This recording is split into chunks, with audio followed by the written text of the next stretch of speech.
दोस्तों, Morgan Housel ने अपने कॉलेज के दिन एक बढ़िया होटल वेटर के रूप में बिताए। उस होटल में एक टेक्निकल एग्जीक्यूटिव गेस्ट बनकर हमेशा विजिट करता था। वह काफ़ी सक्सेसफुल था। उसने लगभग 20 साल की उम्र में वाईफाई का एक मेन कंपोनेंट डिज़ाइन कर पेटेंट किया था। वह कई कंपनियां शुरू करके बेच चुका था और काफ़ी कम उम्र में बेहद ही समृद्ध हो चुका था। धन के साथ उसके रिश्ते को मैं असुरक्षा और स्टुपिडिटी का मेल कहूंगा, क्योंकि वह $100 के कई नोटों की गड्डी साथ लेकर घूमता था, जिसे वह हर सभी को शो ऑफ करता था। फिर चाहे लोग उसे पसंद करें या नहीं, वह बिना किसी मतलब के अपनी संपत्ति की डींग मारता था, खास करके जब वह नशे में हो। एक दिन उसने मेरे एक पार्टनर को कई $1000 की रकम दी और कहा, गली में जो गोल्ड शॉप है वहां जाओ और $1000 के कुछ सोने के सिक्के ले आओ। और वह ले आता है। 1 घंटे बाद वह हाथ में सोने के सिक्के लेकर और अपने दोस्तों को इकट्ठा कर एक शिप डॉक के चारों तरफ इकट्ठा होकर उन सिक्कों को पानी में फेंकना शुरू कर देते हैं। उन सिक्कों को वे कंकरों की तरह पानी में उछालते हैं और फिर किसका सिक्का सबसे दूर गया इस बात पर बहस कर ठहाके मारकर हंसते हैं। कुछ दिनों बाद उसने होटल के रेस्टोरेंट में एक लैंप तोड़ दिया। फिर मैनेजर ने उसे कहा कि वह $500 का लैंप था और उसे उसकी भरपाई करनी होगी। बस इतना सब कुछ सुनकर वे भड़क गए। उसने गुस्से में मैनेजर से कहा, तुम्हें $500 चाहिए? उसने जेब से नोटों की गड्डी निकाली और मैनेजर के मुंह पर मार दी और कहा, ये रहे $5000। अब मेरे सामने से दफा हो जाओ और फिर कभी अपनी शक्ल मुझे मत दिखाना। दोस्तों, आप सोच रहे होंगे कि आखिर इस तरह का व्यवहार कब तक चलता। जवाब है, ज्यादा नहीं। कुछ वर्षों बाद मुझे पता चला कि अब वह दिवालिया हो चुका है। इस स्टोरी की यह सीख है कि आप फाइनेंशियल प्लान को कैसे मैनेज करते हो या फिर कितनी अच्छी तरह से मैनेज करते हो, यह इस बात पर कम निर्भर करता है कि आप कितने इंटेलिजेंट हैं और इस बात पर ज़्यादा निर्भर करता है कि आपका बिहेवियर कैसा है। और बिहेवियर डेवलप करना मुश्किल काम है उन्हें भी जो वास्तव में इंटेलिजेंट है। So work on your behaviour. So hello दोस्तों, नमस्कार। आपका स्वागत करता हूँ मैं अपने चैनल में। आज हम book the psychology of money by Morgan Housel के बारे में बात करेंगे, जो आपको पैसा कमाने के मनोविज्ञान के बारे में बताती है। अगर आप भी लाइफ में सक्सेसफुल बनना और कामयाब होना चाहते हैं तो वीडियो को लास्ट तक जरूर देखें। मॉर्गन हाउसल इस बुक में कहते हैं कि सक्सेस की हाईएस्ट फॉर्म है कि हर सुबह उठकर यह कहने की क्षमता होना कि आज मैं जो चाहूँ वह कर सकता हूँ बिना किसी दबाव के। दोस्तों, आज हम इन्हीं सब्जेक्ट के विषय में बात करेंगे जो आपकी सक्सेस के बीच घेरा बनकर खड़ी है। So let's start the video. First, luck and risk. The book psychology of money में ऑथर कहते हैं कि कुछ भी इतना अच्छा या बुरा नहीं होता जितना वह हमें लगता है।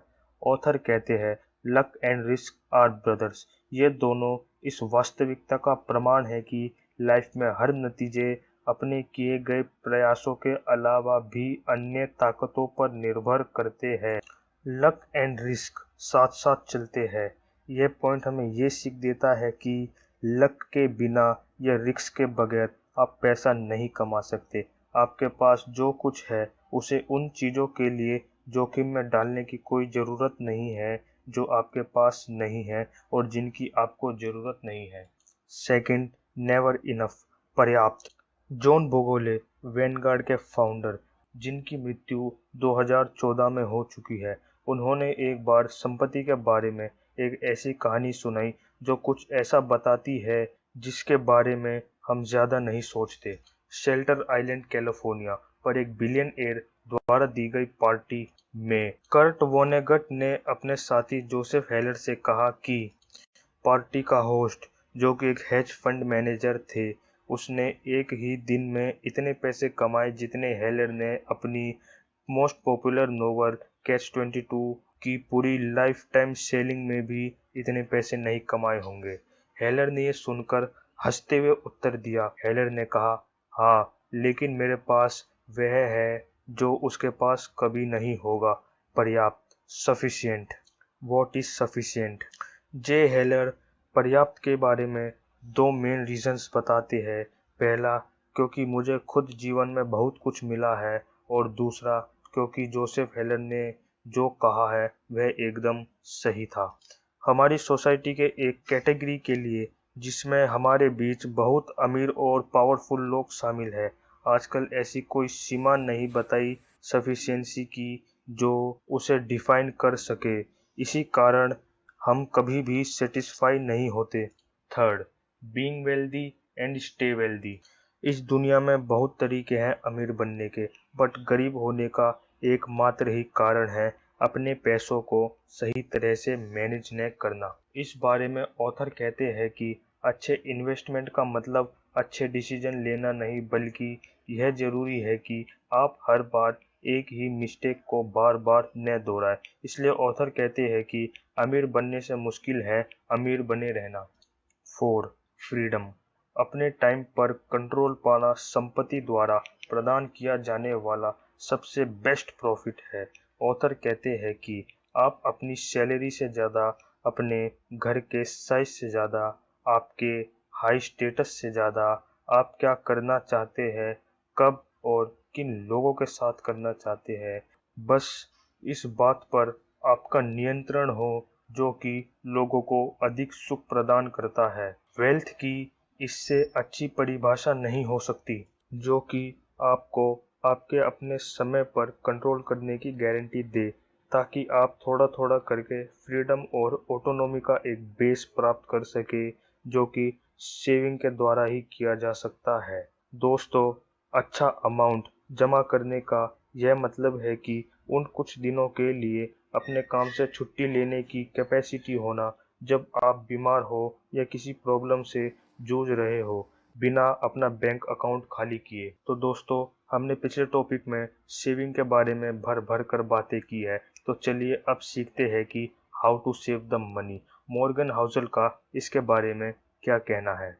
तो ऑथर कहते हैं, पैसे सेव करने का कोई मेन रीजन नहीं है। आप केवल पैसा सेव करने के लिए भी पैसा सेव कर सकते हैं, और सभी को ऐसा ही करना चाहिए। एक स्पेसिफिक लक्ष्य के लिए पैसे सेव करना एक स्टेबल वर्ल्ड में काम कर सकता है, लेकिन हम एक अनप्रेडिक्टेबल वर्ल्ड में रहते हैं। हमारी लाइफ में कौन से मूवमेंट पर कौन सा सरप्राइज मिलेगा हमें पता नहीं, और एक ऐसा अनप्रेडिक्टेबल इवेंट आपकी फाइनेंशियल कंडीशन पर बहुत बुरा असर डाल सकता है।